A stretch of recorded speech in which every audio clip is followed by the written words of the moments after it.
Aloha. Welcome to Light Drama Action. Don't forget to hit the like and subscribe. And let's get to the content for today. Peace. Before we begin, I want to offer a clear and firm warning. What you're about to hear contains graphic description of violence, coercion, and abuse as detailed in open court during the federal trial of Sean Diddy Combs. These are not dramatizations, but actual testimony given under oath. Stories that may be deeply unsettling or triggering to some, especially to survivors of trauma or abuse. This content is intended for mature audiences only. Listener discretion is strongly advised. And remember, all individuals mentioned in this video, including Mr. Combs, are presumed innocent until proven guilty in a court of law. If you're joining us for the first time, full summaries for days 1 through 9 are available on the video tab of this channel. What follows is day number 10. Now let's begin. Day 10, Capricorn Clark takes the stand. The Manhattan courtroom fell silent on Tuesday as Capricorn Clark, Sean Diddy Combs' former assistant of nearly a decade, took the witness stand. The 55-year-old music mogul, already accused of orchestrating a years-long sex trafficking and racketeering ring, sat impassive at counsel's table as Clark described her tumultuous life under his employ. In a voice cracking with emotion, Clark admitted her feelings for Combs were complicated and that she desperately wanted his approval. Why? Because I wanted my life back. It was a dramatic backdrop for testimony filled with violence, intimidation, and conflicting loyalties. Clark told jurors she first crossed paths with Combs in 2004 as a young personal assistant. On her very first day, she said, Combs flew into a rage when he learned she had worked for his rival, warning that if anything happened, he would have to kill me. Years later, when valuable jewelry went missing from Combs' home, Clark said she was taken to a vacant office building and forced into 5 days of lie detector tests while a hulking man watched, chain smoking and sipping black coffee. Terrified, Clark recalled she was told, if you fail this test, they're gonna throw you in the East River. She sat through endless polygraph sessions in a locked office, choking back tears as she whispered to herself, I was just trying to survive. The mood turned more chilling when Clark recounted a December 2011 incident involving rapper Kid Cudi. Waking before dawn in her Los Angeles apartment, Clark peered through the peephole to see Combs pacing outside with a gun in hand, and he burst in, furious at learning that his on-again, off-again girlfriend Cassie Ventura was seeing Cudi. Clark said Combs shouted, why didn't you tell me? Who is Scott? Then ordered her, get dressed, we're going to go kill him.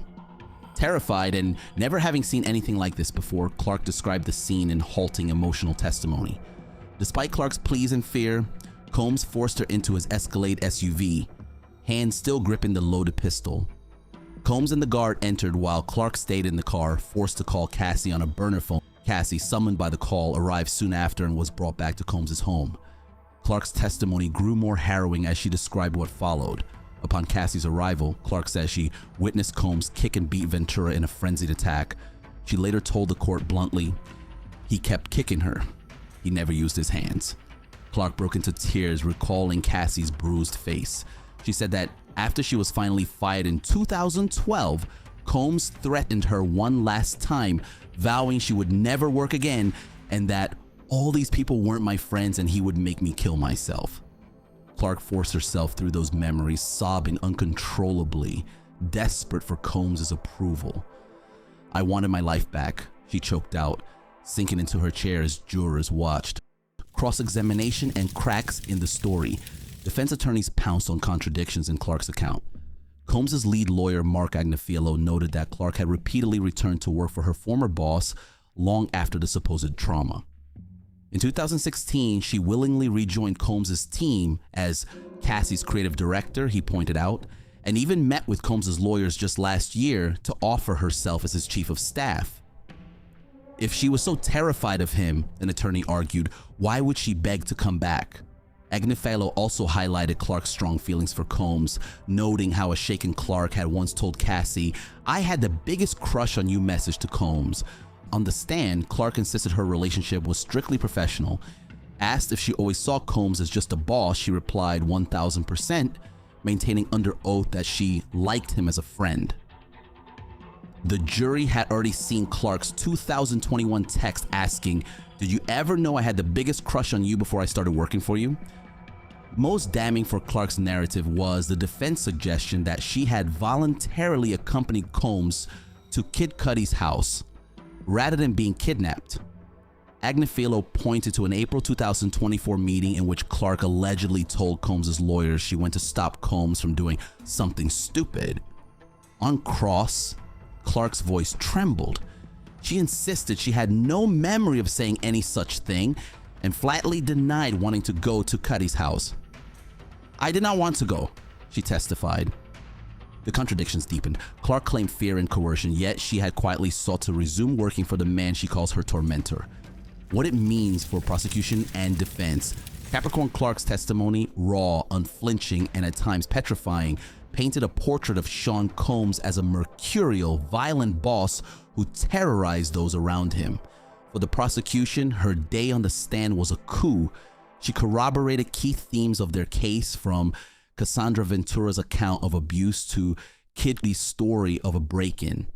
Her accusations of kidnapping, gun threats, and beatings add vivid predicate acts under the RICO charge. Each detail of intimidation, as well a gun in the lap, a warning against police, even death threats, bolsters the government's claim that Combs used fear and violence to control associates.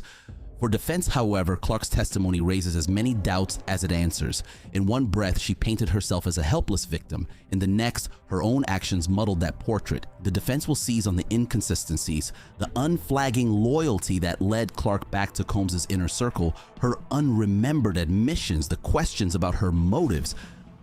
"Prosecutors want you to see a frail, scared woman," one defense lawyer argued after lunch. "Look at the whole picture. She was working for him until yesterday."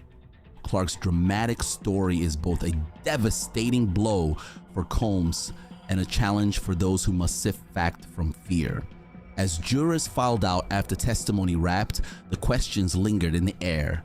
Was Clark a truth teller or a conflicted survivor reshaping her memories? Either way, day 10 of the trial left the courtroom reeling and set the stage for a fierce battle over who will be believed. Top 10 shocking revelations from day 10. 1. Death threat over past employment. On her first day working for Combs in 2004, Clark testified that he threatened to kill her upon learning she had previously worked for his rival.